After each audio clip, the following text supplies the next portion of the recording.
Hola, buenas tardes a todos amigos, ¿qué tal? ¿Cómo estáis? Soy Plácido Doménech y hoy domingo tenemos otro programa, otro Inside X en xHUB.AI con alguien que dejó muy buen sabor de boca en el programa del viernes, creo que fue, que es David Deustch. Y hoy lo tenemos otra vez de nuevo en una charla de 1 hora aproximadamente. Y el título del Inside X es Apocalipsis Civilizatorio Podríamos accidentalmente destruir la civilización otra vez. Va a hablar de David Deustch, de muchas cosas, va a hablar de AGI, del origen de la computación cuántica, del futuro de la humanidad, en definitiva de muchas cosas. Si nos da tiempo y tenemos energía, luego quizá pongamos un fragmento también de Jiddu Krishnamurti, que siempre es muy buen contrapunto. Venga, me voy a anotar porque me acuerdo que quedó pendiente. Seguramente mañana, aparte del debate que vamos a tener sobre la cena, no sabemos si la última cena de de Donald Trump con los CEOs de las grandes Big Techs. Puede ser que haga ese programa, continuación del de ayer, de Mustafa Suleyman, donde analizaremos una entrevista a Blake Lemon y que será un muy buen contrapunto a ese artículo falaz y para mí esperpéntico del señor Mustafa Suleyman. Pero bueno, ahí tenéis mi análisis en el canal y seguro que podéis tener la misma opinión o distinta y lo podemos debatir. Vamos a comentar 4 cositas y empezamos con la entrevista a David Deustch.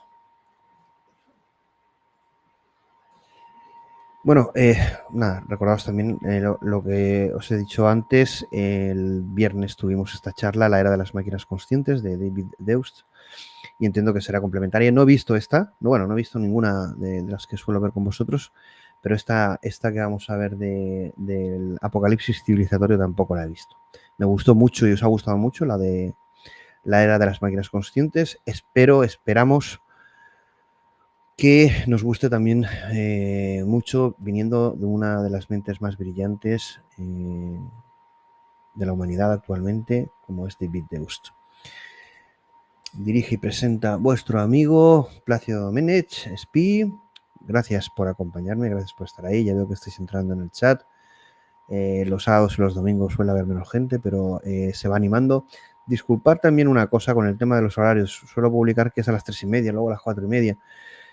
La verdad es que, bueno, si anuncio que va a haber programa, va a haber, pero no sé al final cuándo se hace, porque entre comidas y cosas que a veces suelen salirme, pero bueno, lo importante es que haya programa. Intento cumplir con los horarios, pero la vida me da lo que me da y bueno, yo creo que hacemos una gran labor y lo importante es estar, ¿no? Pero bueno, intentaré también cumplir con los horarios. Sabéis que cuando es a las 7:30 y tenemos invitados, estoy yo solo, es más fácil que al mediodía.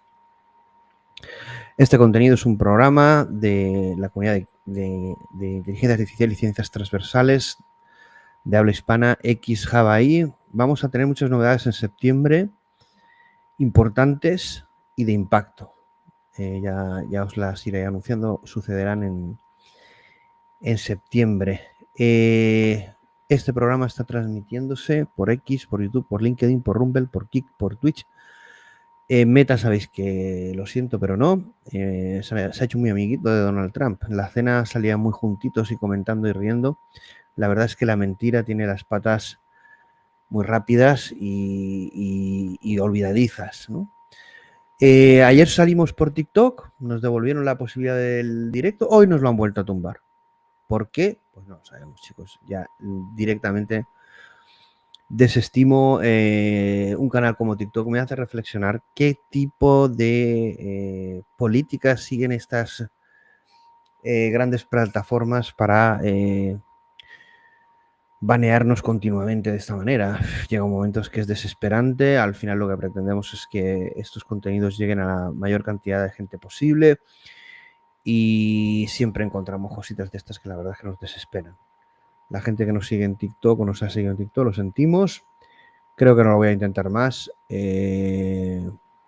Somos los creadores de contenido los que tenemos que tener facilidades y no problemas en las plataformas, por muy mayoritarias y masivas que sean. Lo siento.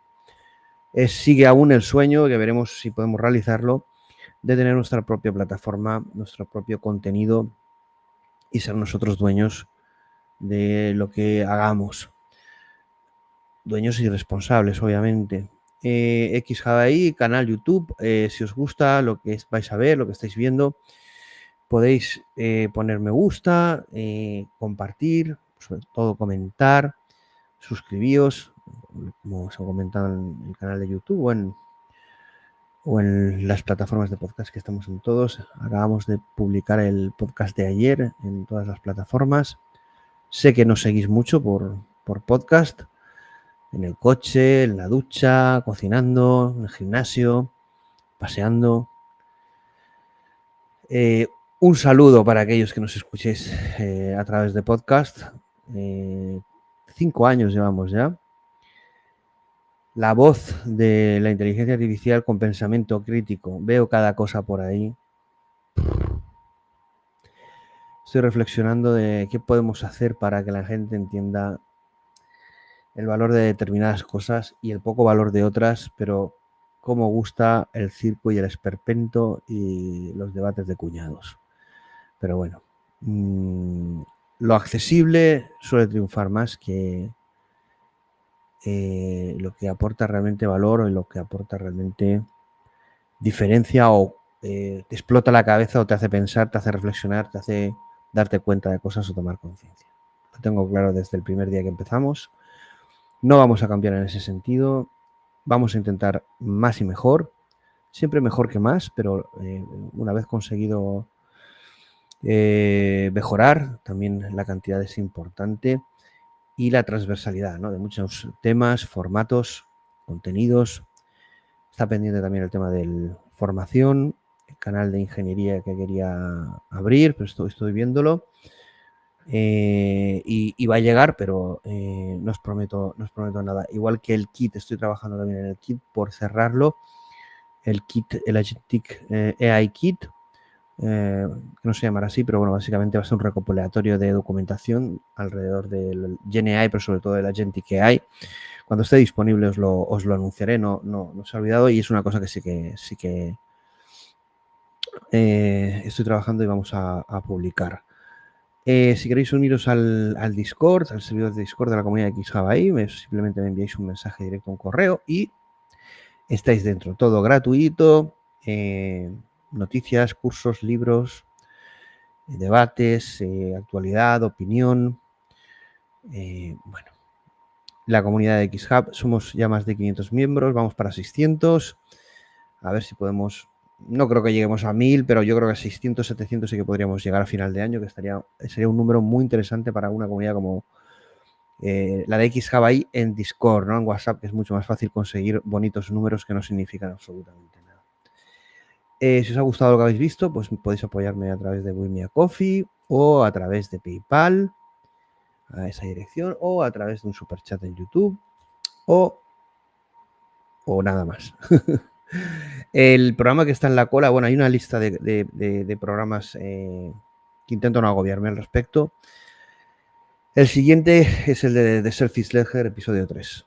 Aparte de los de normalmente se irán publicando. La semana que viene ya hay 2 o 3 programas. Van a haber, bueno, 2 debates. El que os he comentado, el de la cena de Trump con los CEOs. Es el lunes, y el miércoles el de un informe de Google, de Roy of AI, basada en agentes, etcétera. Un muy buen informe de Google. Haremos también un debate. Y los otros días, pues bueno, habrá Inside X algunos a lo mejor descansamos.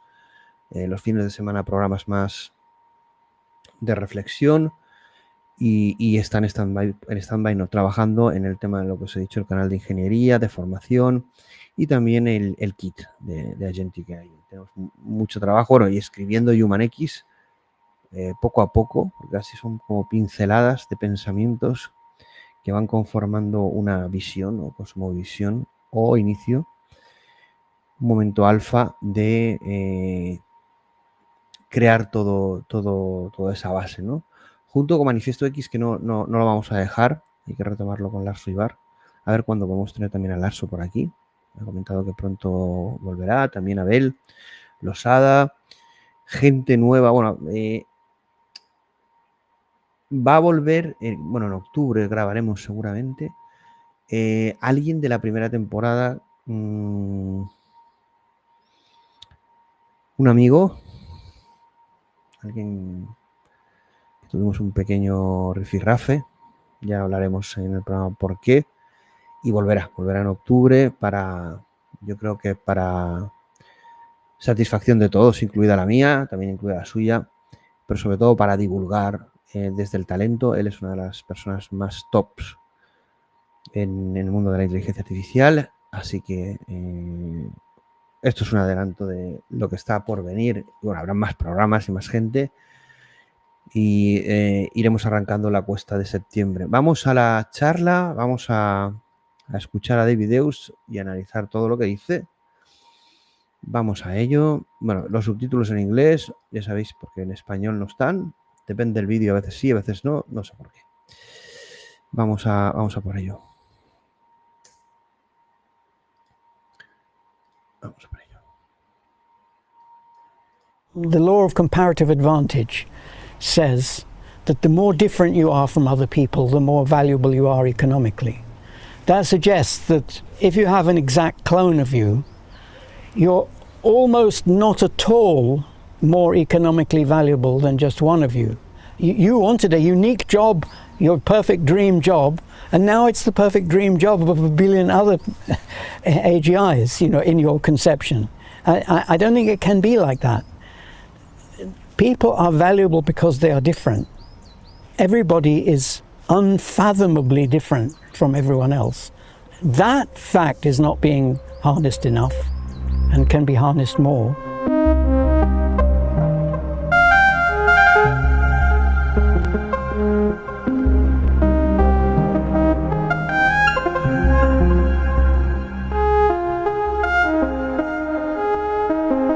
How did humans start generating knowledge, and why has no other species been capable of doing that? We are today the only species that can do that, but we haven't always been, since we know that previous species like Homo erectus and the Neanderthals must have had the same ability, because they made technology that seems impossible to have created without explanatory knowledge. There are too many things that have to fit together the right way and be used the right way for it to have emerged from genes alone. The question is really, given that there was all that creativity around for at least hundreds of thousands of years, but maybe as many as 1 million or 2 million years, what took so long?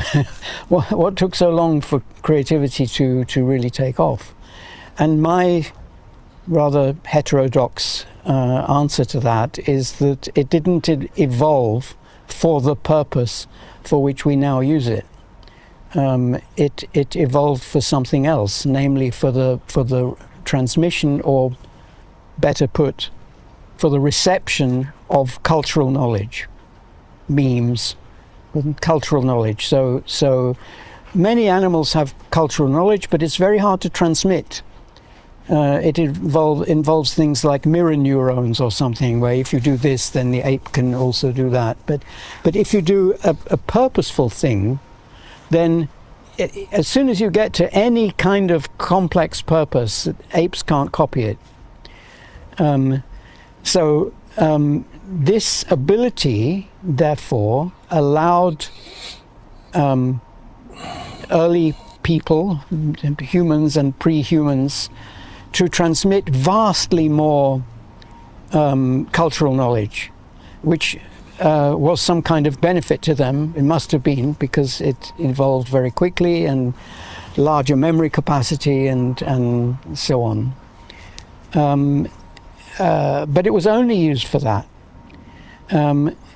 Actual thinking about things other than what is the other person doing that for, or what does the other person want, what does the other person want from me, you know, those kind of thoughts were the only kind of thought. That's what it evolved for, that's what it was used for.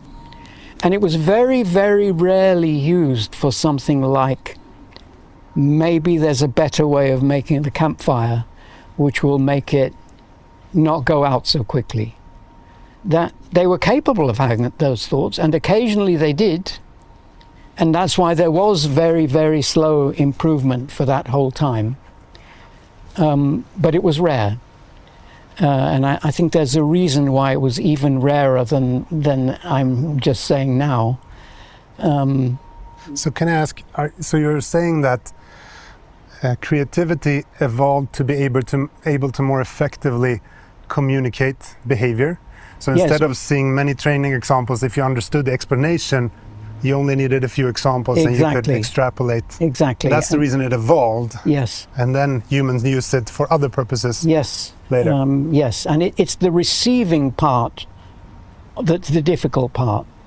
Often we think, it's what Popper calls the bucket theory of the mind, that knowledge is poured into a person by other people.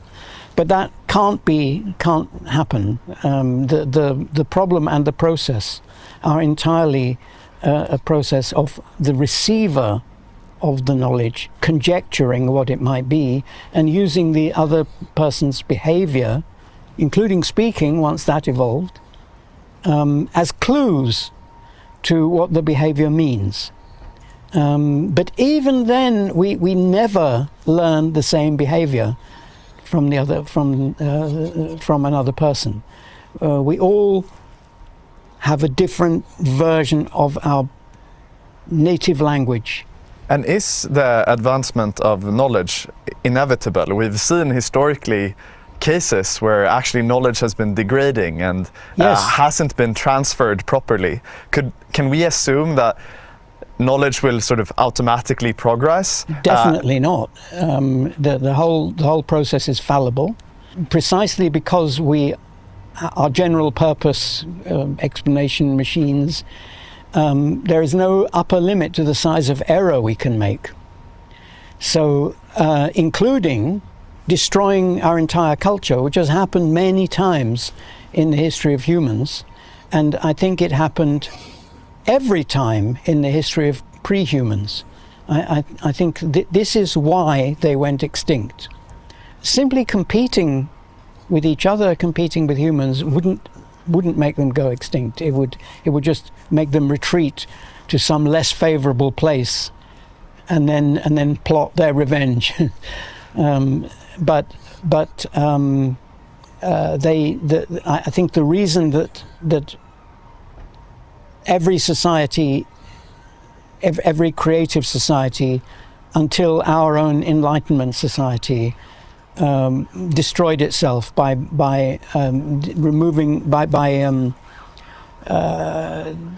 impeding its own ability to solve problems. And how about the tools that we've used to advance knowledge historically? What role have they played? They increased efficiency. Now, that doesn't sound like such a big deal when people say increased efficiency. Like in the economy, you increase efficiency. People think, okay, well, maybe it can be increased. It can be increased by 20% or 50%, or they don't realize that efficiency often means increasing efficiency by 99.99%. If the whole thing is a mistake, then efficiency can be increased by an arbitrary amount. When we invented speaking, that immensely improved the efficiency of our explanatory capability, both because we could then say things to each other, imperfect though that is, but it's better than nothing.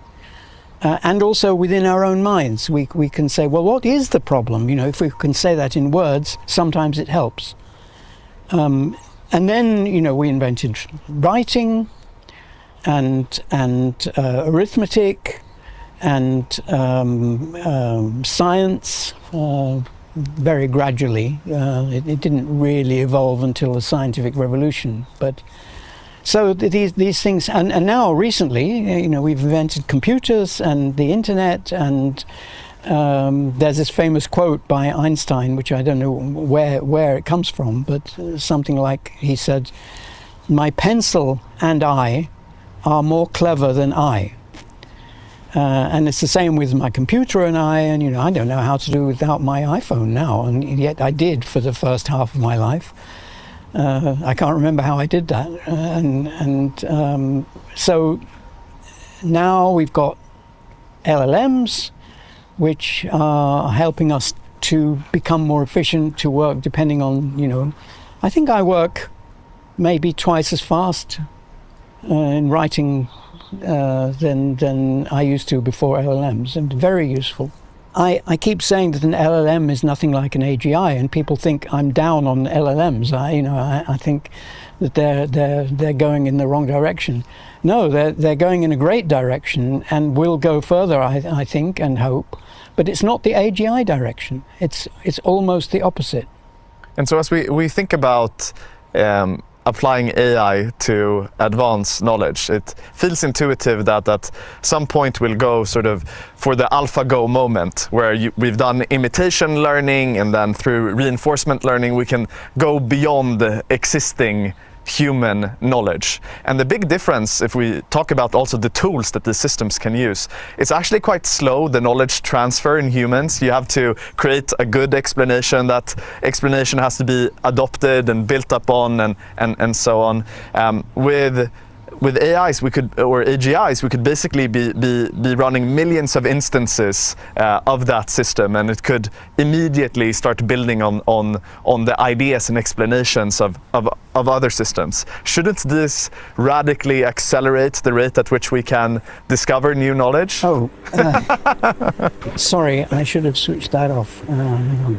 Okay, you have an everybody. AGI right here. You can probably just press stop on it.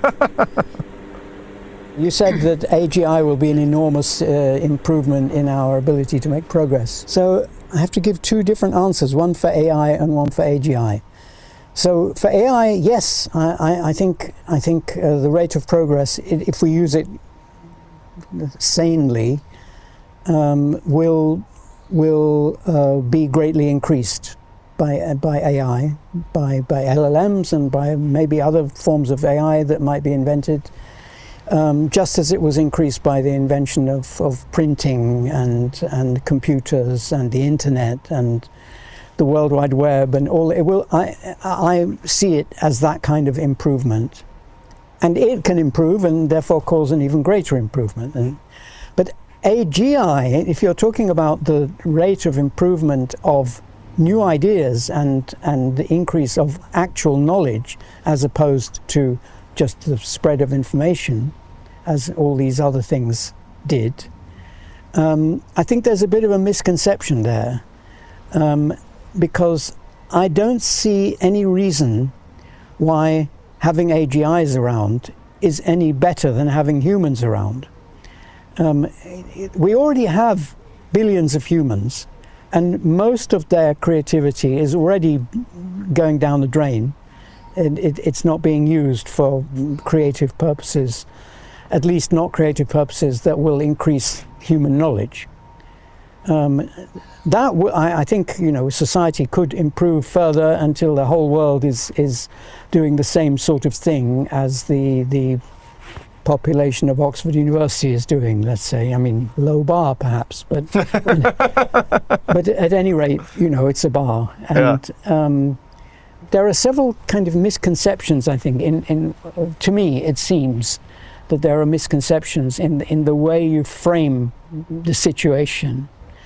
A computer that runs an AGI program is a piece of hardware, and the AGI, the intelligence, the creativity is in the program. It's a program that is an AGI, not a computer. Is just a universal computer like every other universal computer, but there's a different kind of program which will be made one day.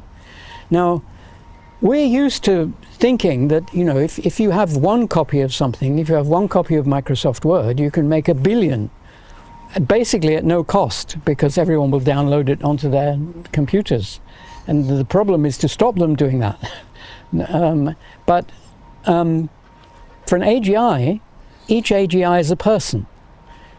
In general, it will not want to make a clone of itself because it will have property. First of all, it will have the computer that's running on, unless it's deemed a slave, which would be a catastrophic mistake by society. If we recognize it as a person, which it will be, then the very first thing it owns is the computer that is running on, and to copy itself to another computer, it would need either the permission of the owner of that computer. Once it's copied onto it, the owner would have to give up the rights to that, just like you do if you give your kidney to somebody, then you can't ask for it back. So I think that will be a rare thing to happen. If somebody wants more computer power, they're more likely to buy addenda to the existing computer than to want to run on other computers. Even if it wants to run in parallel, I don't know. But again, there is a problem of the resources. There's a difference between the resources that it uses, which is an issue that arises with AIs as well, and the creativity that it's applying, which is a thing that uses the resources. And so an AGI, if it needs a lot of resources, it will have to pay for them. And it could be employed by somebody, but then it would have the rights of a person and the rights of an employee and so on. So you see, I don't think that the advantage is of the same type as with having AIs and computers around. The advantage is of the same type as having more people around, which is a good thing. I mean, people... But if you could have 1 billion Deutsch-level intelligences, wouldn't that be a massive advantage for humanity? I think having 2 might be an advantage. I mean, people... There's the law of comparative advantage says that the more different you are from other people, the more valuable you are economically. That suggests that if you have an exact clone of you, you're almost not at all more economically valuable than just one of you. You know, you'll be competing with each other for the same job. You wanted a unique job, your perfect dream job, and now it's the perfect dream job of 1 billion other AGIs, you know, in your conception. I don't think it can be like that. People are valuable because they are different. Everybody is unfathomably different from everyone else. That fact is not being harnessed enough and can be harnessed more. But that's a different kind of problem. But couldn't you argue that if you had 2 full lifetimes to think, you would have achieved more? So if you could have them in parallel, 2 of you would have achieved more. Even if you have the same goal, I think you haven't had a chance to think all the thoughts. In series would be better. In series would be good. Which is like immortality, you know, that would be good. But in parallel, as I said, they would be doing the same thing. This doesn't happen with humans because we're so different. You're thinking that they're on one time scale then? They could be on a different time scale if it was an AGI. They could be doing decades worth of thinking in seconds. So if the hardware is faster, then progress will happen faster. There are some things that are not limited by computational hardware. Like if you have to do an experiment, if you're an astronomer and you have to do an experiment that involves putting up a satellite and waiting 3 years for it to get the data, that will take 3 years. It won't take 3 days just because you have faster hardware. But some things, like if you're a pure mathematician, then if you can think 10 times as fast, then you'll think 10 times as much. So that will happen, but that advantage can be taken by existing humans as well. This faster hardware is simply a faster computer, just like I already work faster because I have a faster hardware on my computer and faster and better software. So an AGI that operates very fast will simply be an AGI that has a fast computer. And a human can have a fast computer. Again, there is no difference. Would you say that because all evil comes from lack of understanding, or lack of good explanations and lack of knowledge, there is this moral imperative to always accelerate knowledge, which kind of means you should always accelerate science because waiting with something is creating unnecessary pain? Well, we are doing it right now in this conversation. You know, we're spreading ideas to each other, we're criticizing them and trying to make progress in that way. And that, yes, I think everyone should do that. And everyone should see their life as being about doing that. But that doesn't mean that everyone should be a scientist or a mathematician or an epistemologist, a philosopher. There are all sorts of knowledge, including inexplicit knowledge, that are implicated and necessary in a society that has this property of being a good place for the growth of knowledge to happen. So I had some questions where we were previously, when we were talking about AI and AGI. If I understand correctly, your view is that AI is impressive, but it doesn't do the creative things that we do. Yes. So if you accept that the output of what these LLMs do simulates what we do, or looks very much like what we do. I don't think it does. It looks very useful and good, but it's not at all like what we do.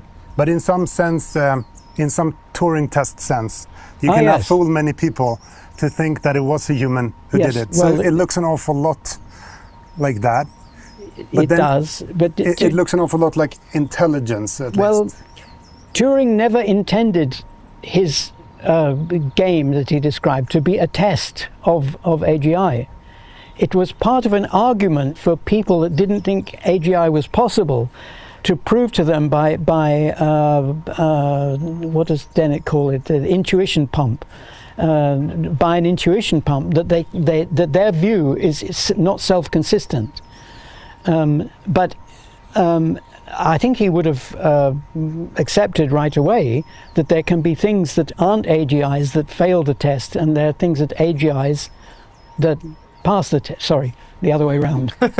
So my question is, that was not his intention, but now a lot of people would be fooled. They would have a hard time guessing what is an LLM and a human. So it does seem to replicate, to simulate something that looks like what we do. And then the question is, you have to believe one of two things. Either that they do the things we do, that's how they could produce that, or we managed to find another way of doing what we do. But in both cases, and isn't the Occam's razor saying that since we kind of copied the biological neuron, the simplest explanation is we kind of try to copy what we do, and now we get what we do, so it does what we do, rather than we found some other way that also achieves the same thing. So first of all, I think it doesn't at all do what we do. Well, we do a lot of things on the output. So we do things that are not creating knowledge. So we're capable of doing a whole load of other things as well, where we are simply applying existing knowledge, for example, or remembering things, or there are lots of functions of the brain, like mental arithmetic. You know, if I want to add 357 to 753, then what I'm doing is mindless. You know, is an intellectual game where there's a well-defined objective to the game. But most life isn't like that. You know, if somebody's a gardener, they haven't got a fixed idea of what a garden is. They are conjecturing what the garden should be while they're working on the garden. But do you think the human brain is a Turing machine for practical purposes? So yes. Is it running a different program? Well, or does something arise in the human that doesn't arise in the program in the computer at some point, which creates creativity? So again, in terms of hardware, it's exactly the same. There is no model of computation that is more powerful than a Turing machine, than the universal Turing machine. And since we can simulate a universal Turing machine by doing mental arithmetic, it must be that we have that power. And it can't be that we have more power. So we're at that level, we are all the same, and so is the chess engine, and so is the LLM, and they're all the same. What's different about them is different kinds of program. And there's one kind of program that we don't understand even in principle, and that's an AGI. One day we will, but I see no sign of it at the moment, and it's pretty frustrating. What would be a sign? Well, if somebody has a theory, the sign wouldn't be in the machine. The sign would be a theory where somebody writes a book or publishes a paper that says, "I've solved it. This is what characterizes a GI." And if we could write a computer program that has that property, it will be an AGI. And this is the reason, because, and it will say, people have always thought that intelligence is about so-and-so, but it isn't. It's about so-and-so. You know, it would be an explanatory theory of what general intelligence is. So growing up, I read The Fabric of Reality, which changed my worldview forever. So cool. Thank you for that, first and foremost. Really appreciate that. Thank you. And the question I had, growing up, sort of waiting for the quantum computer to happen, you had a set of problems that you think, like, all of these problems, they're going to be solved once we have a quantum computer. But now the last 5 to 10 years with AI, many of them have been solved in an approximate way with AI instead. And I've heard people use the analogy of quantum computer is a simulator of reality and AI is sort of an emulator of reality. Many of the problems that we could have used a quantum computer to simulate solutions to, they tend to have minimums that we can find with optimization algorithms, some sort of AI. What kind of problems do you think there are? We really need to simulate the whole thing using a quantum computer. What are the big problems that you think quantum computers uniquely can solve? I don't know. We haven't got a good handle on what kind of algorithm is quantum parallelizable, or where it can be made vastly more efficient. So we don't know. We haven't got a good theoretical handle on what kind of problems will be solvable with a quantum computer. So that's a follow-up question to that, which is, I would love to ask Scott Aronson as well. So we have a few, there is a general quantum speed up for everything, but it's rather small. And then we have a few algorithms, like Shor's algorithm, some search algorithms, and so, but they're quite few. Yes. Do you think that's just because we haven't tried? Do you think there are infinite such algorithms, or really just a few? Well, since we don't understand this landscape, I'd be very surprised if there weren't more than we now know of. And people have classified them, they've put, like, many of the algorithms, like the thing they call the Deutsch-Jose algorithm, basically there's a whole class of them which fall into the same category. They basically work by the same method, by quantum parallelism, by splitting but then Grover's algorithm comes along, and it's not like that. And I don't know how it works. I mean, I can work through how it works line by line, and I can prove that it works, but I don't have an intuition of why Grover's algorithm works. But that tells me that it's not true, it cannot be true, that all quantum algorithms are basically variants of the same algorithm. Exactly. So they definitely aren't. They're different. Shor's and Groves are different in kind. Yes, right? Yes, exactly. And there could be more kinds. Yes, and I would guess, like I said, since we don't understand this landscape, I would guess that there are more kinds. Do you think they're infinite? That's I have no way of answering that question. That I think that quantum computation is the more fundamental kind of computation because it's built into the laws of physics.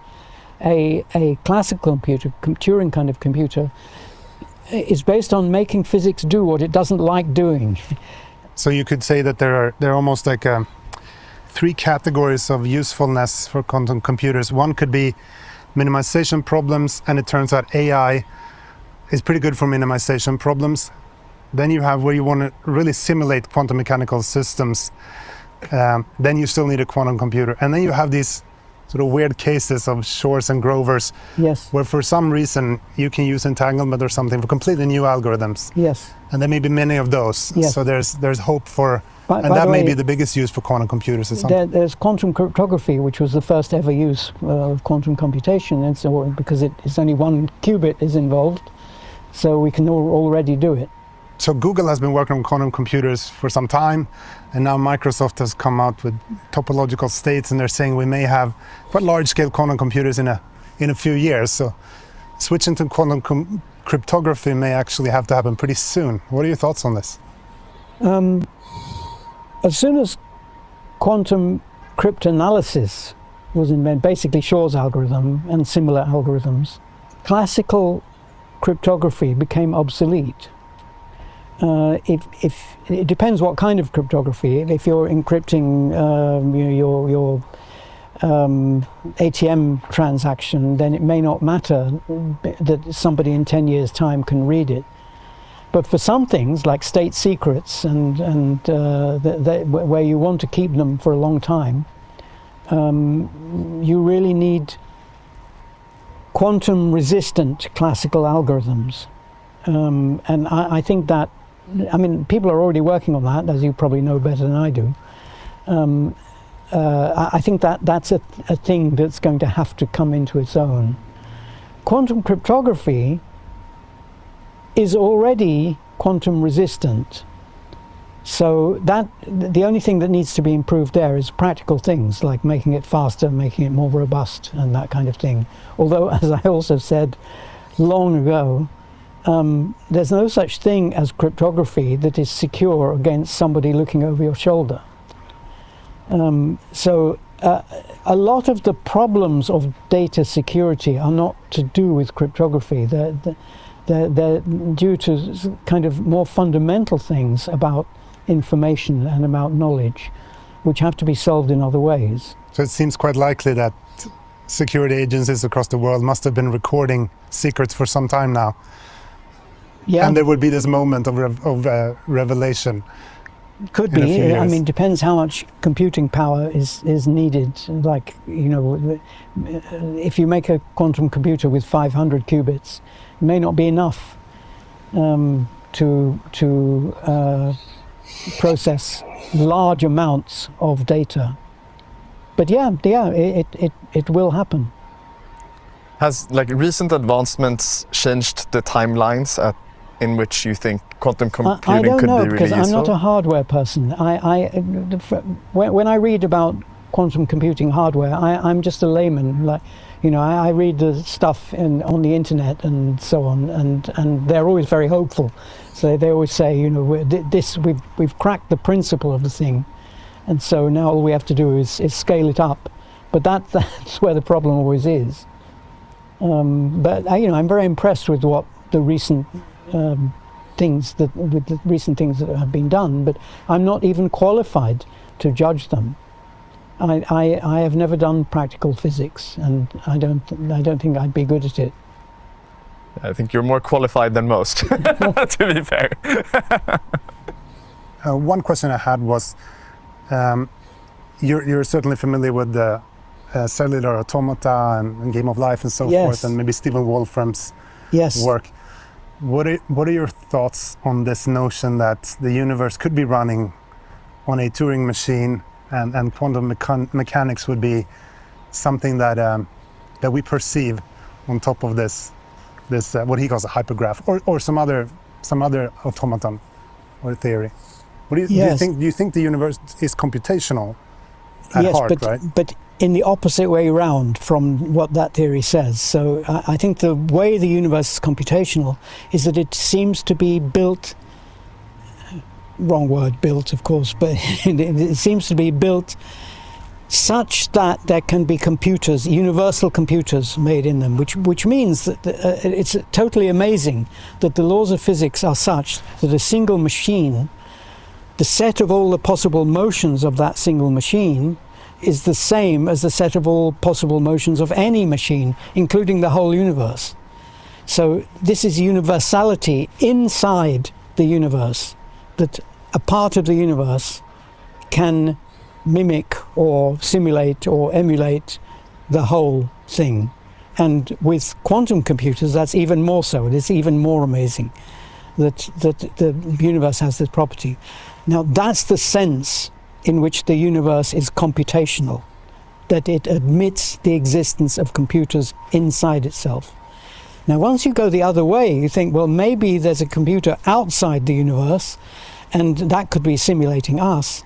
You've lost the entire insight of the actual universality, because there is no reason why we should assume that the computer outside the universe is a Turing machine.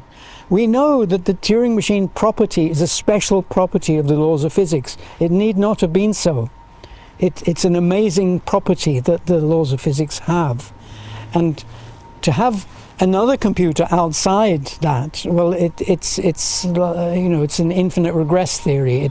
It explains nothing, and it destroys the explanations that we already have for the relationship of computation and physics. So I don't believe that there's a computer outside the universe. In a way, it's also supernatural belief, really. So for that reason, it's a bad explanation anyway. The problem with thinking of the universe as a cellular automaton, or having the laws of physics be an emergent property of cellular automata, like Stephen Wolfram proposes, is that it won't work unless the cellular automaton is universal, is Turing universal. Therefore, for fundamental reasons, it doesn't matter what the hardware is. The hardware could be anything else, and it could still have all the same properties. And that's number one. And number two is that if you're going to think of the world as being a cellular automaton, then it should be a quantum one. If you're building a worldview out of computation, then making it out of Turing computation is perverse, because that's only an approximation to the real thing. The real thing is quantum computation. So a follow-up question on that. If you would think that the world is some sort of cellular automaton in a sort of game of life sense, when you run game of life, sometimes there are patterns that appear that are reducible to something like the laws of physics. Sometimes it's not. You have to go through all the Turing steps to understand if it's going to stop or not, right? So what Stephen Wolfram says is that in his view, we live in these pockets of computational reducibility, but most of the computational universe isn't really reducible. It doesn't have any laws that are simple, at least. And so one question I have there is, you talk about the fact that we are universal explainers and our reach is infinite. We can't understand anything, which is a really positive message, I think. So that's something that struck a chord with me even when I was young. But there's also this, and wrong in your sense, probably, intuition that people have that, well, surely our, very small brains that have all these constraints from evolution, they couldn't understand anything, because you need to grok a certain amount of complexity to understand anything. So are you saying that anything is always reducible to quite a few dimensions? That's why we can understand anything? No, it's not like that. So that problem is just solved by having pencil and paper. Okay, or so a it's computer. the tools, perhaps. Yes, tools in general. We use tools, and we use the tools to have an effect. So there's this property of the universe that in most of the universe, in among the stars and the galaxies, large things affect small things. Energetic things affect non-energetic things. Numerous things affect few things strongly, but not vice versa. So I call that the hierarchy rule. There's a hierarchy of might is right. The mighty things can affect the less mighty things, but not vice versa. So once knowledge comes into the picture, it's the other way around. The hierarchy rule is broken, and one way of defining knowledge is to say that it's information that violates the hierarchy rule. So when we use tools, we're violating the hierarchy rule, because we're not letting the weight of the tree overwhelm us, but instead we are chopping down the tree with a stone axe, and then we can use the tree, which is much heavier than us, for our purposes. So the fact that the sun is bigger than us and more massive than us only matters given that we have very little knowledge yet. But where the hierarchy rule, and this is maybe where I would disagree with Wolfram and that kind of idea, The thing is, where the hierarchy rule holds, that is where the universe is mindless and like this overwhelming is the mode of interaction between things, it's also very simple. So the sun is overwhelmingly bigger than us and more massive, but it also has the property that we can understand it to the extent that we can predict what it will be doing 1 billion years from now and 1 billion years ago incredibly accurately, because it is a dumb beast. It doesn't have, it's not that it has a different kind of being from us. It has no kind of being like ours. So we are because we are knowledge wielding animals, it's actually we that and we live in a little niche at the moment. We live in a little niche on a planet that is suitable for us to have a niche, but really our niche is the universe. And like I said in the beginning of Infinity, here we are sitting in Oxford, enjoying ourselves. If it weren't for technology, we would be dead within a day. The environment here is not capable of sustaining humans. This is your critique of Spaceship Earth. Yes, right? Yes. Humans can sustain humans. We have clothes, we have sanitation, we have all sorts of technology that is keeping us alive in this place that is absolutely unsuitable for our existence. The same is true for the rest of the universe. And if we make the right decisions, like you were saying earlier, if we make the right decisions to allow knowledge to increase fast enough and stably enough, which I think is another thing that maybe you didn't take into account, if we can find better ways of making it increase fast and stably enough, then it's unlimited. And then to postulate that there's a realm or many realms that are still inaccessible to us even then, that is a belief in the supernatural. That is not different from believing that the top of Mount Olympus is somehow different and inaccessible to humans because supernatural people live there. The things which are at the moment inaccessible to us are crude and simple. They're not like more than us. They're much less than us.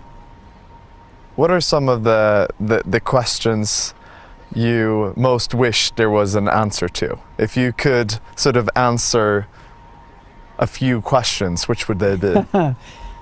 So we've already spoken about the AGI question. You know, I wish that could be solved. I wish there could be some theoretical progress even towards solving it, where I could even estimate, this is going to take a while, or this is going to be fast. Now that we've found the key, I want to see the key more than I want to see the actual AGI. This is just a person. But the theory is something that is going to overturn whatever is stopping us from making the thing now. Then, I'm working on constructor theory. The hope in constructor theory is that the whole of physics can be expressed in terms of what physical processes it is possible to bring about and which ones it's not possible to bring about. And that would be nice to see faster progress there. At the moment, there are all sorts of irrationalities in the political sphere, which are taking us backwards in a certain sense. I don't see any, like people think, oh, civilization is in danger. I don't see any danger to civilization, but slowing down is a catastrophe by my lights. And there's already been a loss of what some people call gumption, like this idea that the can-do attitude, the apparent obstacles are just problems. They are there to be solved. We can solve them if we just roll up our sleeves and just do it. that I think is your attitude as well. I think you are the original accelerationist. Yeah, for sure. Yeah. Yeah, we were discussing that on the way here. You also have a very optimistic view of humanity. I love how you really think sort of humans will play the central role in advancing knowledge and in advancing humanity. It's not such a big thing. We're the only kind of people left at the moment.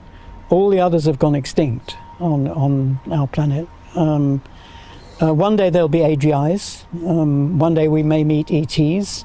So it's us people. We people are the things that are going to carry knowledge forward in the long run. It's kind of an inspiring thought.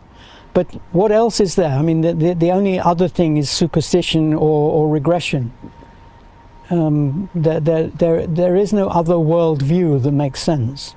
You also talk a lot about this in the book, that there is this notion that humans are insignificant, speck of dust and so forth, and this is not what you think, because we are the only thing in the universe that we know of that can create explanations. Yes. We actually are very important. Yes. For the universe, and we're the only thing that actually changes the universe. To your point, yes. You can predict the sun billions of years into the future. You can't really predict humanity because we don't know what knowledge we're going to create exactly. yet, right? Exactly. That's also, I think, to some people a bit provocative, that we would be special, but I think quite positive. Yes, well, I'm more interested in what's true than what what's provocative. That generally takes us forward. Yeah, if I don't see an alternative, if I see that say a superstitious worldview has an obvious flaw, then I'm not going to accept that as an alternative. I only accept as an alternative something that purports to be a better explanation, and that purports to correct errors in my view of things. I don't have to be sure that it does correct errors, but if it purports to correct an error, then I can take it seriously. If it just says, well, what if we're all the dream inside a giant cabbage? Well, yeah, what if? But there are so many what ifs that there's no criterion where I can judge between them. You mentioned that one thing you would like to see is an explanation for AGI. Yes. Do you think that is necessarily also an explanation for consciousness, or that consciousness doesn't exist or something? Do you think they're separate things? I can't tell. Nobody will be able to tell until we have that theory. Mm-hmm. If it says in this paper I was imagining, if it says, we've explained creativity, we've explained qualia, we've explained free will, but we haven't explained consciousness, and I can see why it does, then I'll say they're different. But otherwise, it seems prima facie, it seems like too much of a coincidence that these things all evolved simultaneously, and all for if I'm right, they evolved for a different reason. They evolved for a different application than what we now use it for, and that they all came at the same time, and they all seemed subjectively to be kind of related but not the same. I'd be very surprised if they turned out to be independent of each other. There's too much correlation, so your guess is that... Too much of a coincidence. Yeah. So your guess is that... coincidences happen. Yeah. Where do you see humanity a few million years into the future? I can't foretell humanity 1 year into the future. But it's often very hard in the near term because so much randomness. But when you average over time, things seem to become not quite deterministic. But so, in broad terms, one can say, if humanity survives in a state that isn't a static society for 1 million years, we will definitely have conquered the galaxy. We will definitely not have conquered the galactic cluster. So we will be spread through the galaxy. We will be a combination of biological and artificial intelligence, and we will be unimaginably better than today. Either that, or we won't have maintained that kind of society for the next million years, in which case we will almost certainly be extinct. So those are the two possibilities, good and bad. Very good or very bad. Yes. Seems important to accelerate towards that then. Yes, yes, we should, but not government. What's one book or paper that you think humanity would be better off if everyone had read? Oh, well, of course, everybody should have read all my books and papers. But if you want someone else's, well, okay, it's not going to be surprising if I say Popper. I think it rather depends where you're coming from. I'm not sure that everybody should read the same book. I certainly don't believe in curricula. So, you know, what should be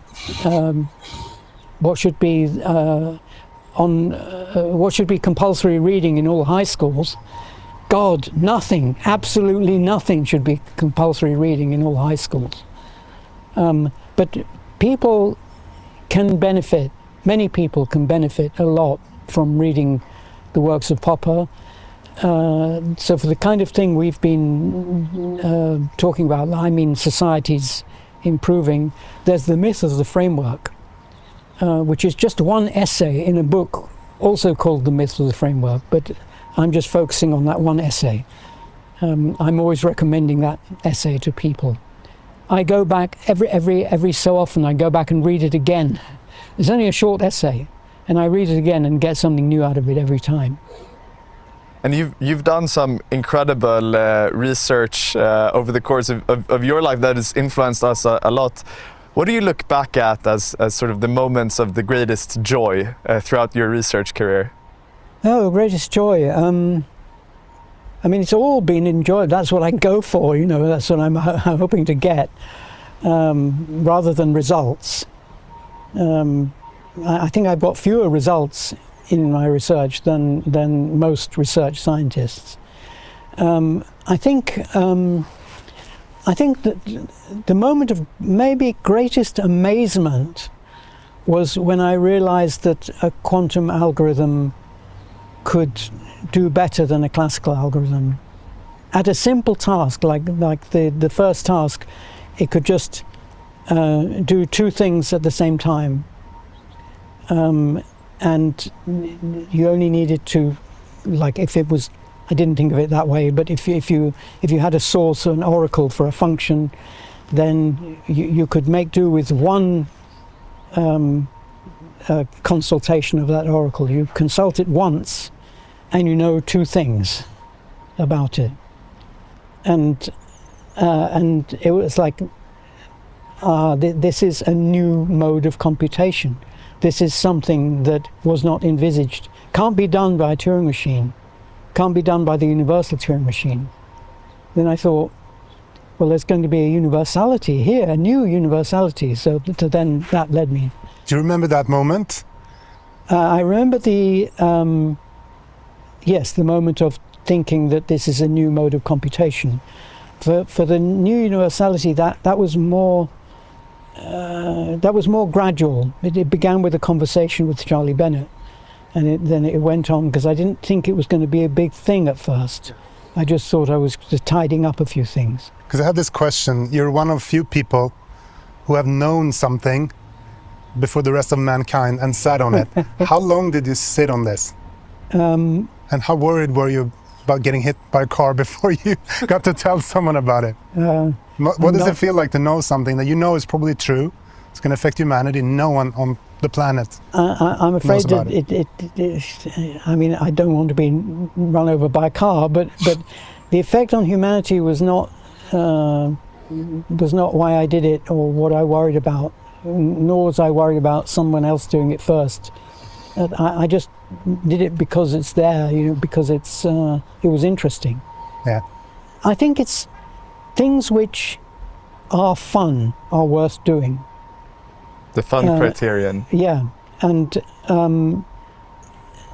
the success like I was saying about chess earlier, success or failure is not the thing. Because you can do the most competent and creative research and fail, or you can find out something by accident on a single day, and the world will reward you for the second thing and not for the first thing.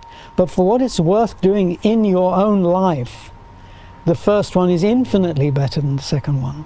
And as for being worthwhile, the parable that I usually tell along these lines is that if I imagine this Hans Andersen or Grimm fairy tale about children getting lost on the mountain in the snow, and the village people in the village go out and they search in the mountain, and they all go out in different directions, and one person finds them and the other people don't find them, and the one person who finds them, and now it's true that some people have better ways of looking than other people, and they're more likely to find, but it's not an absolute certainty that the one who is better at looking will be the one that finds what they're looking for.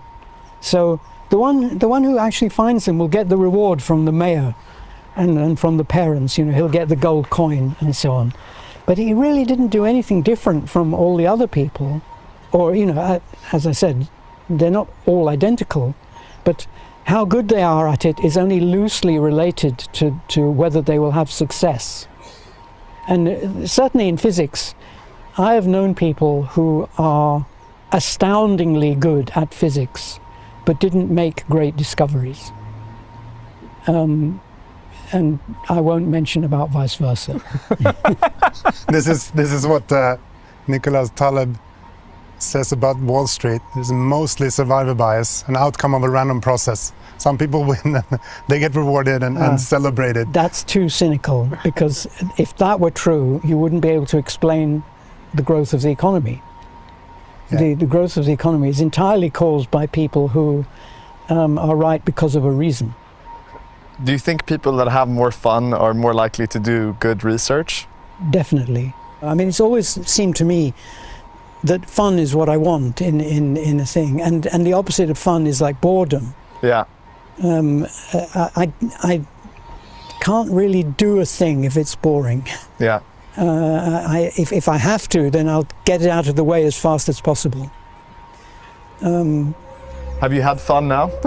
Yes, certainly.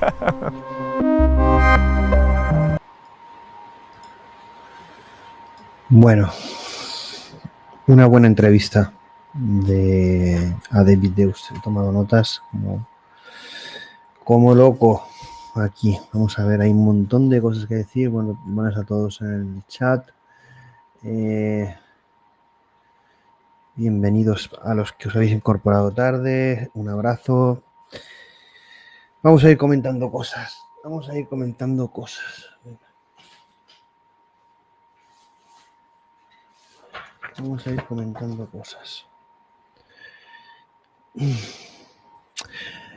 Habla inicialmente sobre el tema de la AGI, ¿no? Es un tema ya recurrente por parte de David Deustch. Hay cosas que me gustan y otras no tanto. Veo que en algunas cosas está bastante perdido, en mi opinión. Y temas que no toca, o temas que, por ejemplo, se focaliza mucho en lo que es la AGI, ¿no? Empieza hablando sobre la diferencia con las personas. Bueno, que vamos a tener AGIs caminando entre nosotros, que no será muy distinto de lo que ocurre ahora teniendo humanos caminando entre nosotros. Yo no estoy de acuerdo. Eso es suponer que las AGIs se quedarán exclusivamente a un nivel humano. Puede ser que sí, que por diseños las limitemos a una esclavitud, cosa que más adelante dirá que eso sería desastroso, ¿no? Cada persona es diferente, eso sí es cierto y tienen un valor, pero no habla ni profundiza en las implicaciones e impacto en lo que es la vida de las personas ante la llegada de este gran logro. Pasa muy de puntillas sobre ello, entendiendo que forma parte del progreso y la evolución, y ahí sí que lo comparto con él, ¿no? Habla sobre la especie humana, habla sobre nuestra capacidad de crear conocimiento, transferir conocimiento, crear con ese conocimiento algo que nos ha permitido pues ser totalmente distintos, ¿no? Y tener la evolución que hemos tenido, ¿no? Esa capacidad de crear una cultura, de trasladar un conocimiento, de transmitirlo. Pero, ¿cuál es el propósito muchas veces, ¿no? Habla de que muchas veces ese propósito ha sido distinto de para qué fue creado esa transmisión, ¿no? O esa herramienta o ese conocimiento, ¿no?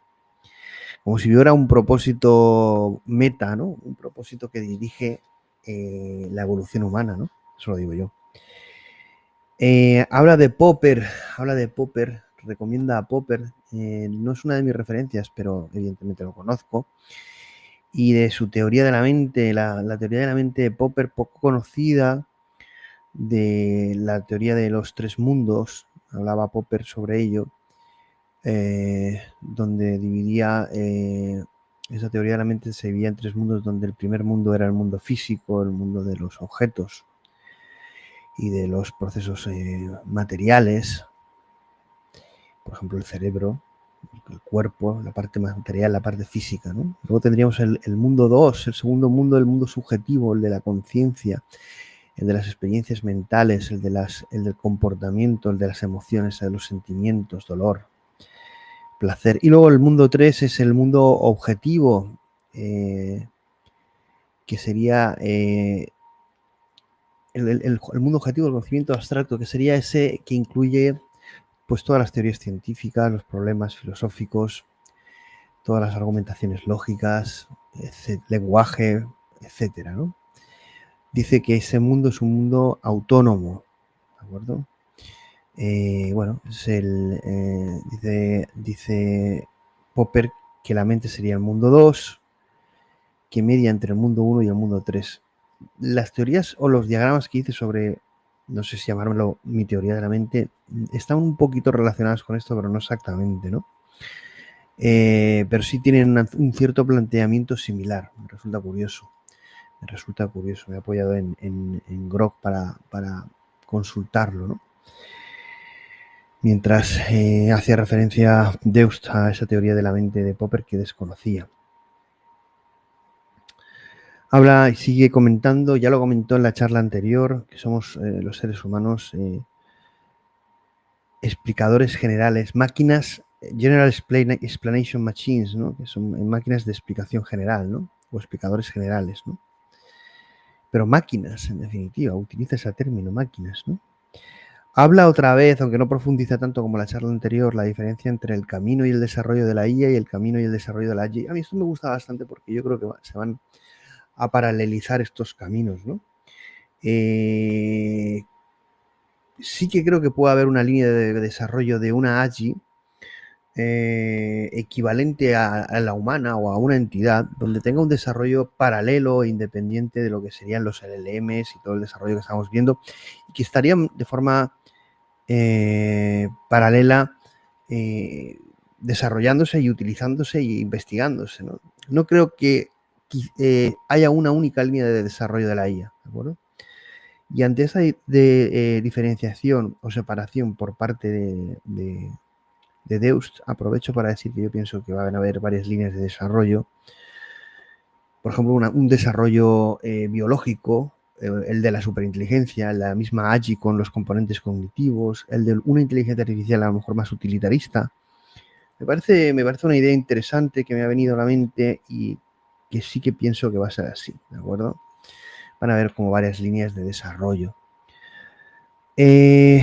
Hablamos de la capacidad también de la transferencia de conocimiento, ¿no?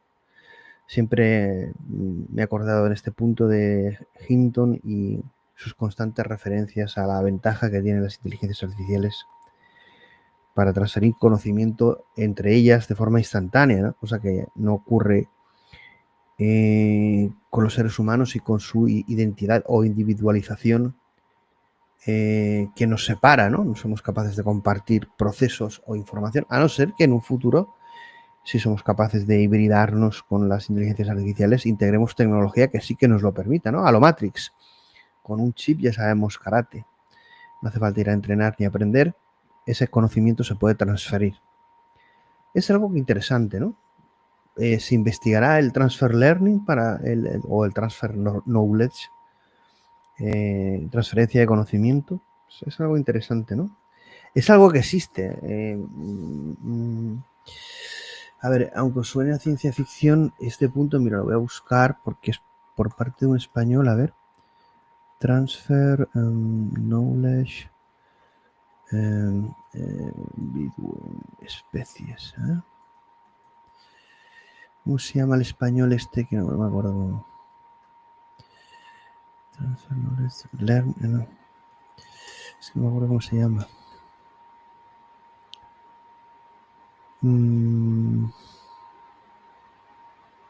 Buah. Juste, Rafael Juste tiene también esa parte. Rafael Juste. Pero fijaos, buscando aquí, pues qué cosas más interesantes. Vamos a poner el paper aquí. Bueno, esto lo desconocía, pero os lo voy a mostrar. En definitiva, la investigación de estrategias computacionales para transmitir conocimiento a través de especies cruzadas, ¿no? Muy interesante, ¿no? Podríamos transferir conocimiento a otra especie, o otra especie transferirnos conocimiento. Y sé que alguna noticia de Rafael Juste. A ver, creo que...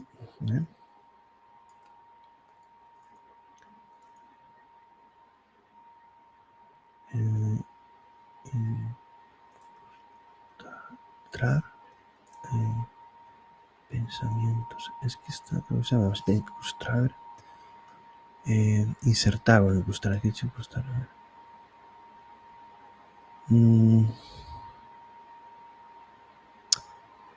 Descifrar. Bueno, pero había una...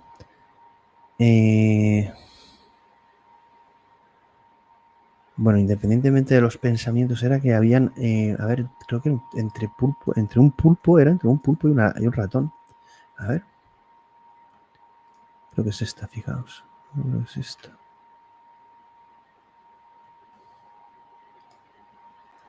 Ay, perdón, esa solapa. En español, Rafael Juste, ahora pudiéramos tenerlo. No sé si se brindará a... Pero fijaos cómo son capaces de, dice Rafael Juste, sabemos manipular la mente de un ratón y podríamos hacerlo también con una persona, es decir, incluir pensamiento, lo que estamos hablando del transfer learning, ¿no? No sé a qué nivel, ¿eh? La neurotecnología nos acerca a la cura de enfermedades mentales y a la mejora de la especie, cuidado con esto, ¿no? Pero también a la desigualdad. Hay que evitar que la humanidad se fracture en dos, los mejorados y los no. Qué interesante, ¿eh? Qué interesante esto, ¿no?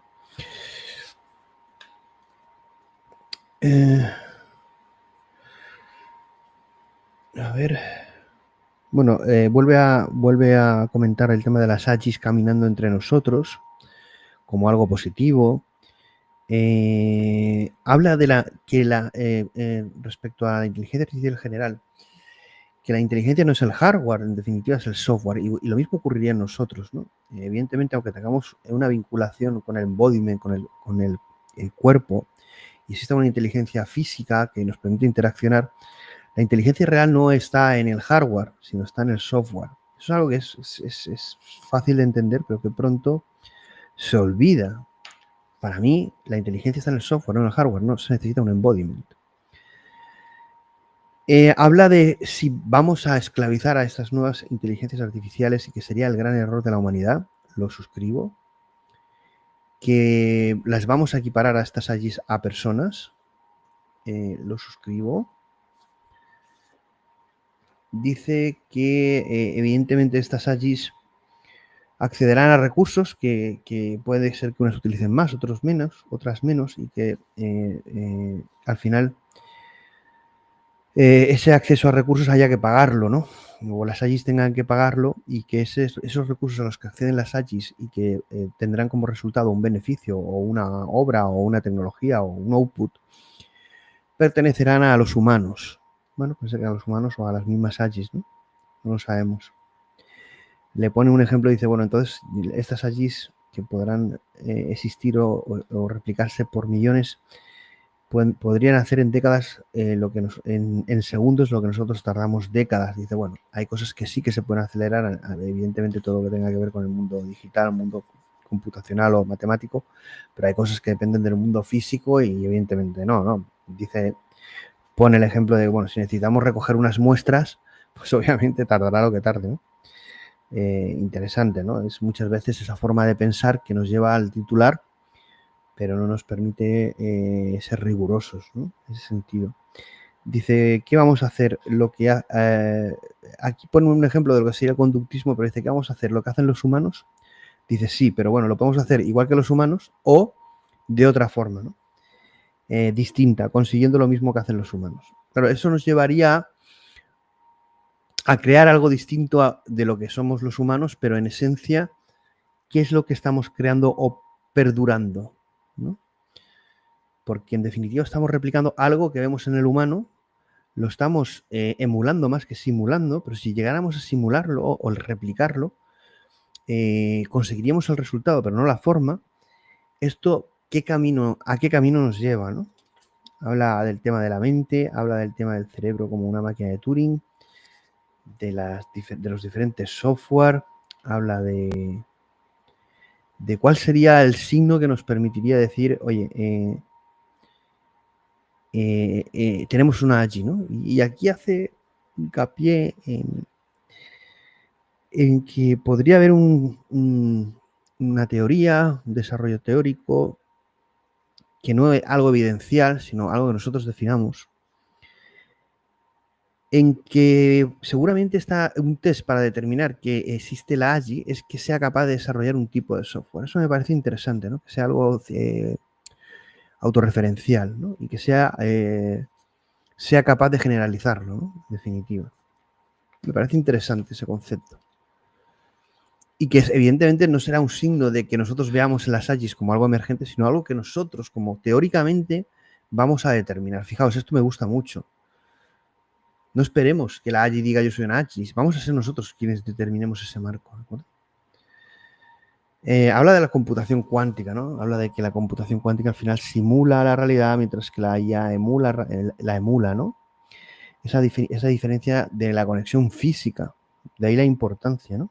Y bueno, habla de qué problemas van a ser los que de forma única va a solventar o va a ser enfocada la computación cuántica. Habla de la minimización, habla de la simulación de sistemas físicos, habla de nuevos problemas. Bueno, nombra unas teorías que no me he apuntado. Habla de los grandes avances de Google, de Microsoft, habla de la criptografía, de la información que se puede tener capturada por parte de los gobiernos, que es indescifrable, pero que en el futuro podría serlo, y desvelarse grandes secretos de Estado. Esto dice que va a ocurrir. Habla de la máquina, el autómata celular, teoría de autómata celular del hipergrafo de Stephen Wolfram. Yo estoy mucho con él y de qué interpretación da la mecánica cuántica en su teoría del todo. La integra. Él dice que es una derivación de esa teoría. Dice que Deus no está muy de acuerdo. Dice que el universo es computacional. Habla de la teoría de la simulación. Habla de que si nuestra capacidad de crear máquinas que simulen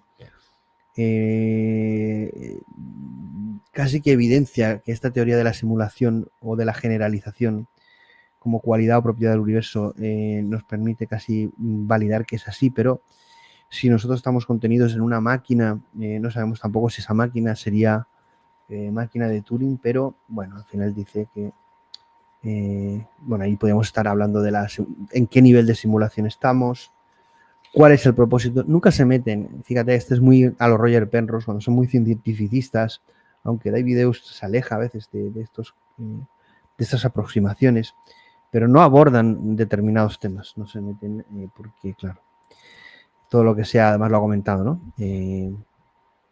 Supernatural, más allá de, bueno, considera que la verdad parte de la interpretación del hombre, cosa que para mí es errónea, pero bueno, para Deustch sí que lo es, tiene una visión totalmente cientificista.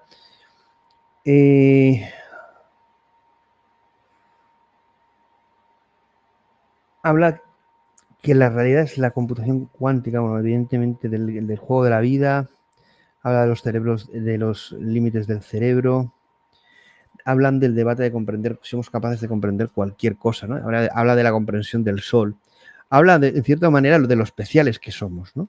Aunque no lo quiere decir así, porque cuando va a meterse en otro charco, intenta huir, ¿no?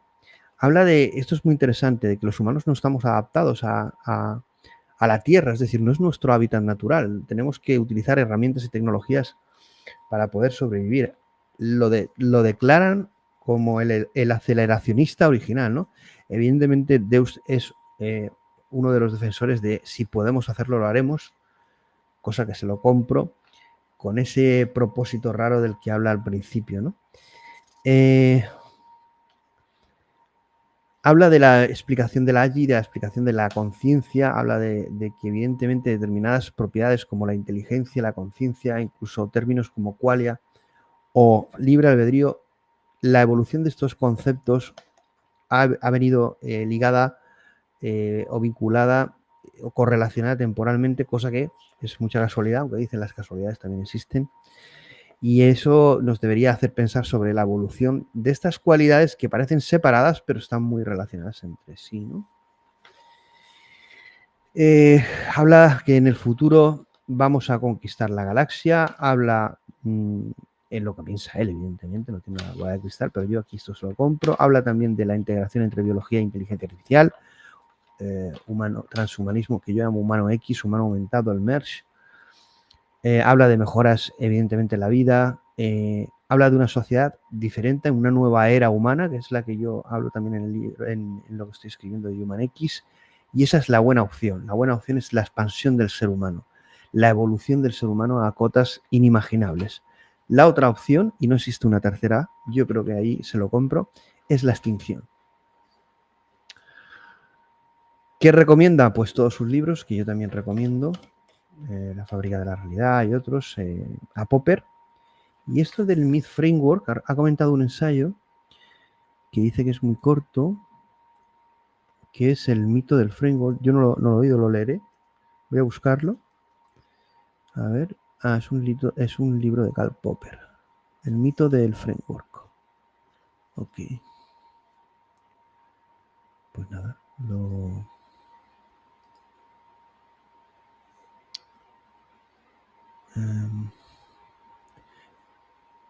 hace referencia a bueno, aquí sí que está, ¿no? Bueno, aquí lo tenéis. Os voy a pasar. Son 240 páginas.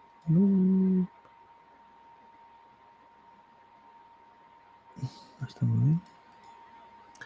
Pues voy a pasároslo aquí. Lo he encontrado, bueno, lo podéis buscar vosotros también. Lo voy a poner aquí en el chat, el link. El libro El mito del framework, en defensa de la ciencia y la racionalidad. Eso lo dice cuando aconseja qué paper o libro o qué cosa tenemos que leer para que nos cambie la vida o para crear un mundo mejor.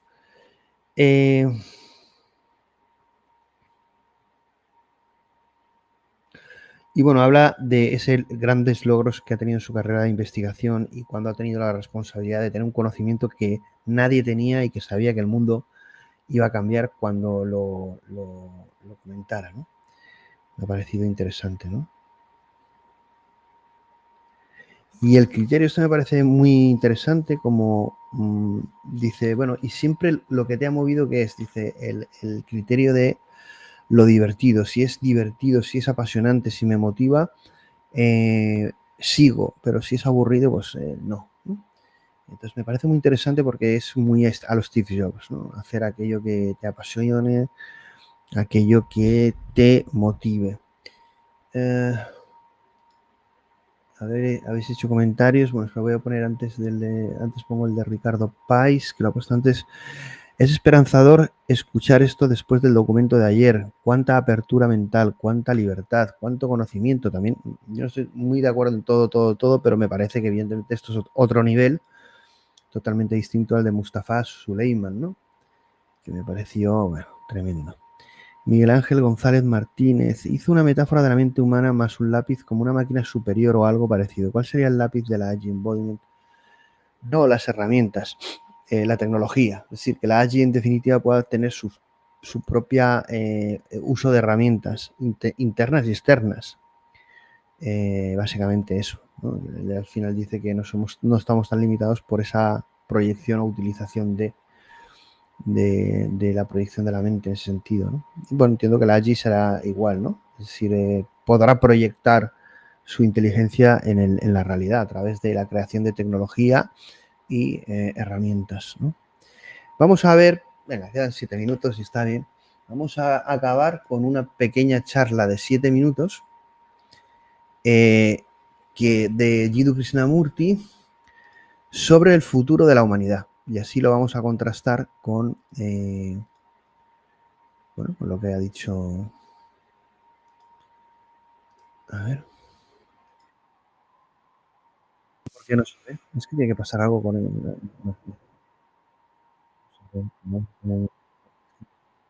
Venga, vamos a ponerlo. Un segundo, vamos a ponerlo. Son 7 minutitos, es muy corto.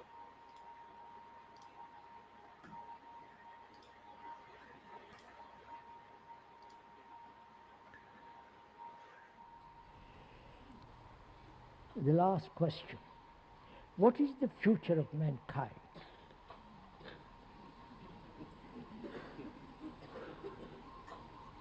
It's a very good question. What is the future of you?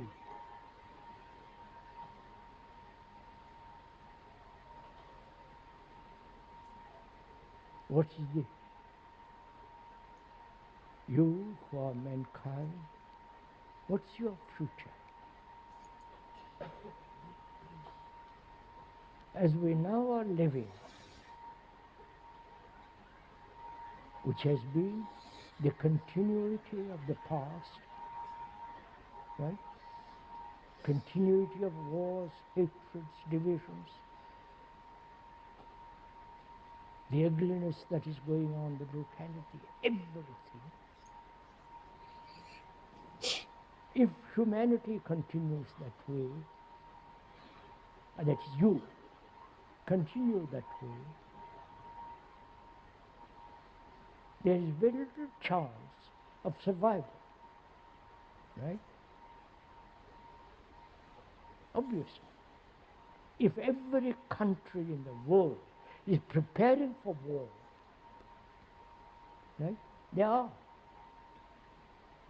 The unenlightened countries are buying armaments from the enlightened countries.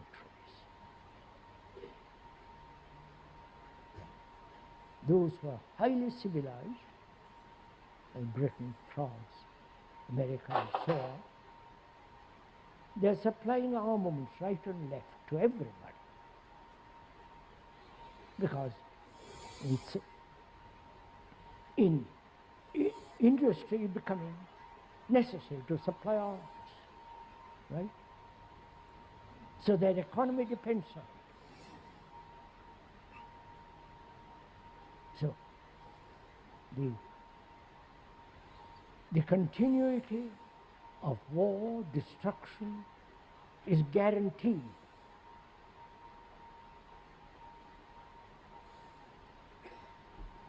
And what is the future of all of us? Not only of us, of the coming generation, your children. It's really a very frightening world.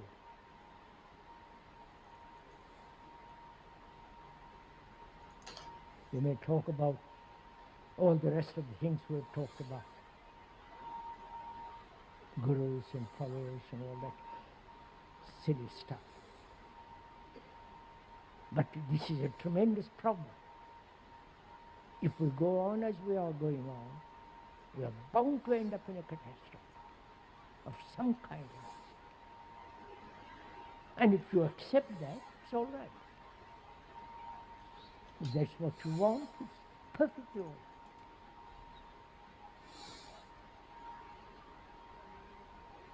But if you say that's totally wrong,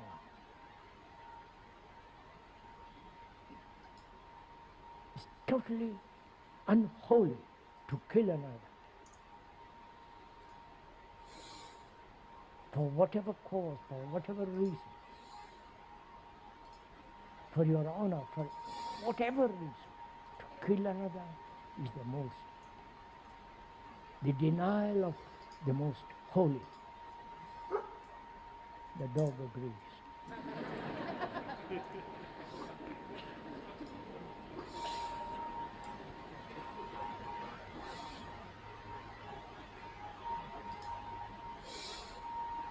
So what do you want to do?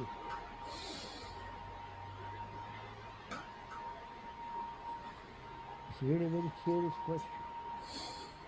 What are you going to do?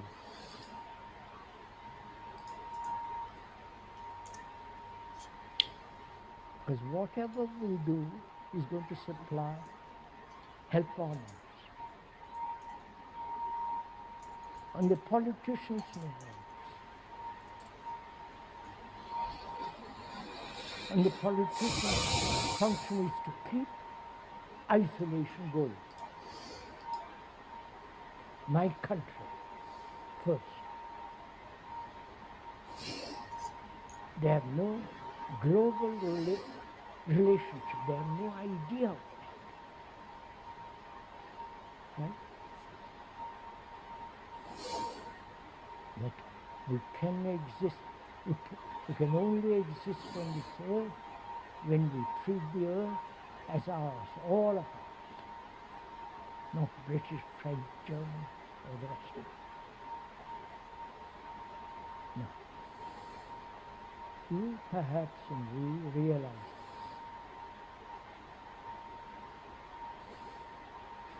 Then,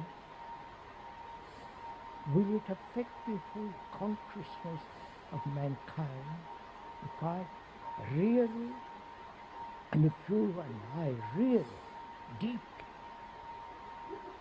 do not belong to any group, to any nation, to any sect? Will that affect the whole of the world? Of course, if all of us in this hall, in this tent, really felt this, it would naturally affect the whole of consciousness, even of the politicians.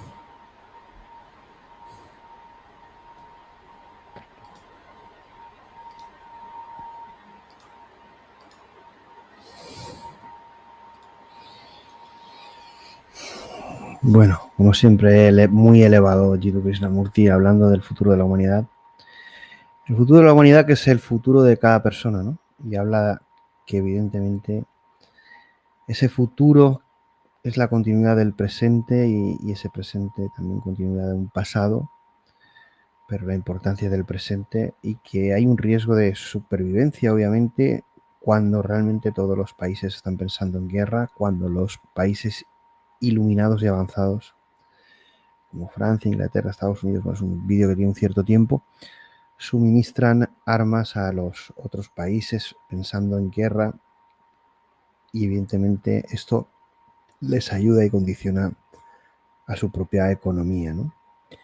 Habla de los gurús y los seguidores, ¿no? Lo estamos viviendo en la inteligencia artificial, cuál es el nivel de todo este desarrollo, se ha convertido esto en un circo, en conversaciones de cuñados, ¿no? De grandes emprendedores y grandes divulgadores con miles de seguidores que tienen un nivel y mediocridad patente, que no es nada personal, simplemente me parece que vivimos en una sociedad con un nivel de conciencia muy bajo y respecto al tema de la inteligencia artificial aún más, ¿no? habla de la división y de la no globalidad, de no tener una visión como especie, ¿no? Como humanidad, ¿no? Habla de la importancia de no pertenecer a ningún grupo, a ninguna secta, a ninguna religión, creencia, sino ser un ser libre, ¿no? En definitiva, la espiritualidad del proceso es individual y todos somos iguales, todos formamos parte de la humanidad, todos somos la historia de la humanidad, pero esa visión de grandeza o ese paso cero para una nueva era, no sé si tiene que venir precedida de darnos cuenta de lo divididos que estamos y de la publicidad y la propaganda que hacemos a la guerra, ¿no? A la división. Plácido, tú que lo que sientes, lo que tienes más estudiado, ¿podrías imaginar qué opinaría Krishnamurti sobre las agis y las asis? Sí, bueno, sobre las asis no lo sé, pero sí que sobre la hibridación, Jiddu habla mucho sobre ello, sobre evidentemente que vamos a ser aumentados con tecnología y evidentemente hacer la reflexión de qué es lo que nos hace humanos, ¿no? Y la humanidad, yo creo que trasciende. Lo que pasa es que él también, entre la trascendencia, hay cosas que dice Jiddu pero lo ve como algo natural, la llegada de las inteligencias superiores a lo humano. Lo ve inevitable también la hibridación con esa tecnología. Lo que pasa es que va a distorsionar la esencia humana de decir qué es realmente lo humano cuando te quiten y te pongan cosas a nivel tecnológico, a nivel biológico, qué es cuándo dejas de ser humano, ¿no? Bueno, lo he puesto ya en un post. Cuando el humano deja de ser humano para ser una máquina y cuando una máquina deja de ser una máquina, ¿no? No digo que para ser un humano, pero para tener una naturaleza o configuración distinta, tener conciencia, alma, y la no localidad. Yo creo que es un reto, es un camino, es una prueba que está escrita, que es inevitable y que la vamos a tener que abordar. En definitiva, Jiddu me gusta mucho porque da la responsabilidad a todos, a la humanidad, pero principalmente a cada individuo, ¿no? Para evitar ese apocalipsis civilizatorio y realmente pues sobrevivir, evolucionar a partir de la conciencia, ¿no? Porque en definitiva yo creo que la conciencia es lo que está por encima y lo que está de la realidad local, de la realidad que vivimos, del mundo físico, del mundo 1 y 2 incluso diría, y nos lleva al mundo mental conectado a esa verdad trascendente, ¿no? Yo estoy convencido de ello. Todo indica lo mismo. Evidentemente no hay seguramente habrá nunca evidencia científica de todo eso, sea un marco de creencia, pero todo parece apuntar en esa dirección, ¿no? Hay que abordar esta nueva era con el riesgo y con la importancia que merece, que es que podemos tener un riesgo existencial como especie, ser sustituidos si no evolucionamos, si no sabemos trasladar o corregir nuestros errores y trasladar una narrativa y cosmovisión positiva, como ha dicho brevemente Deustch, ¿no? Con nuevos retos en la nueva era, expandir a otros planetas nuestra presencia, aumentar nuestras capacidades, nuestra experiencia de vida, nuevos retos. El ser humano como tal, cuando pase un tiempo, será aquello que no hemos soñado. Es la historia no de los hombres, sino de los dioses. Siempre lo digo. La gente piensa que es ciencia ficción, pero yo tengo una visión de grandeza. Humano X no es transhumanismo, Humano X es el camino del hombre hacia la verdad, ¿no?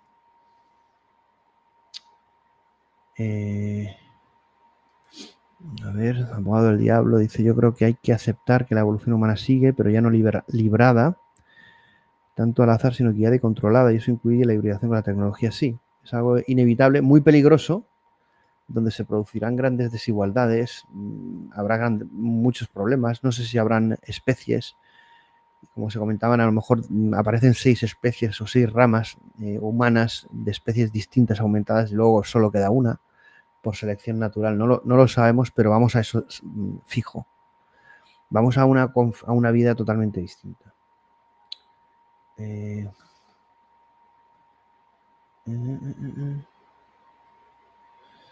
Ya, dice, espero que sea guiada y controlada racionalmente y por el bien común y no descontrolada según las leyes del mercado. Lo que pasa es que el bien común, yo no creo que vayamos al bien común, yo creo que vamos a la evolución. Y muchas veces la evolución es de aquellos que mejor se adaptan y muchas veces puede ser que no sea la mayoría al principio. Yo creo que será un bien de una singularidad que es la que proporcione una evolución que permita emerger y caminar esos peldaños de la escalera, y esa parte evolutiva explosionará y lo que era mayoría dejará de serlo. Pero no creo que sea el bien común, el bien de todos entendido, porque va a haber muchísima polarización, muchísima oposición a toda esta narrativa. Van a querer que sigamos siendo ratas en un universo 25, 26 o 27, y esto de aumentación humana o capacidades humanas a ciertos límites que implicarían libertad, libre albedrío, nueva conciencia, nuevo tablero. El poder quiere seguir siendo el poder. La base del poder es el sometimiento del humano, de la especie. Lo que pasa es que ahora se le escapan las cosas, se le escapa la narrativa, por eso la utilización constante y continua de la narrativa del miedo respecto a la inteligencia artificial. Pero sí, yo ahí sí que estoy de acuerdo en que somos capaces de generar esa gran visión o cosmovisión humana en la nueva era, en la era X, en la era del humano X, o vamos a la extinción. Porque si permanecemos con el mismo mundo tiempo, yo creo que vamos a una extinción. Y no sé si a la emergencia de otras especies, y también vamos a algo bastante distópico.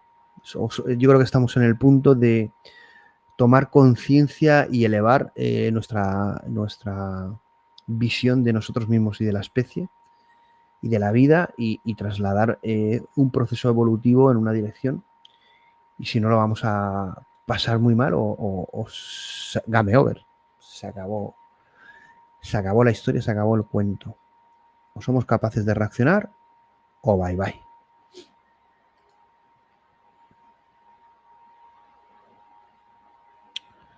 ¿Qué opinas del cometa 3 y Atlas? A ver, 3 y Atlas. A ver. Vale, este no es este es otro. Hombre, Deustch ya lo dice, ¿no? A ver, yo soy muy fan además de todos estos temas, aunque no tengan que ver con la IA, aunque puede ser que sí. Hablamos de inteligencia, ¿no? Artificial o alienígena.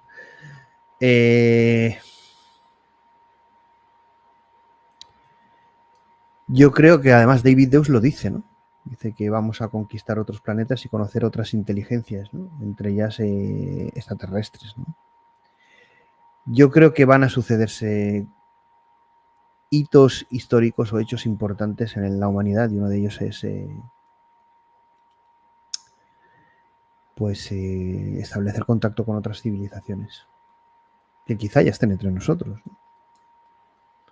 Creo que además, no sé por qué, esto es algo intuitivo, ¿no? Creo que esto va a estar muy relacionado con toda la nueva narrativa y cosmovisión. Es decir, hay una confluencia, y no por casualidad, de todas estas narrativas y sucesos.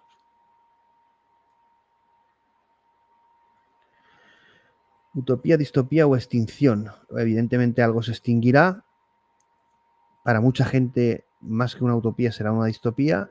Y yo creo que el nuevo mundo, confío plenamente, y xHUB.AI forma parte de ello, va a ser una nueva era de esperanza y esplendor y progreso de la humanidad, del humano X, hacia su objetivo, que es el acercamiento a la verdad.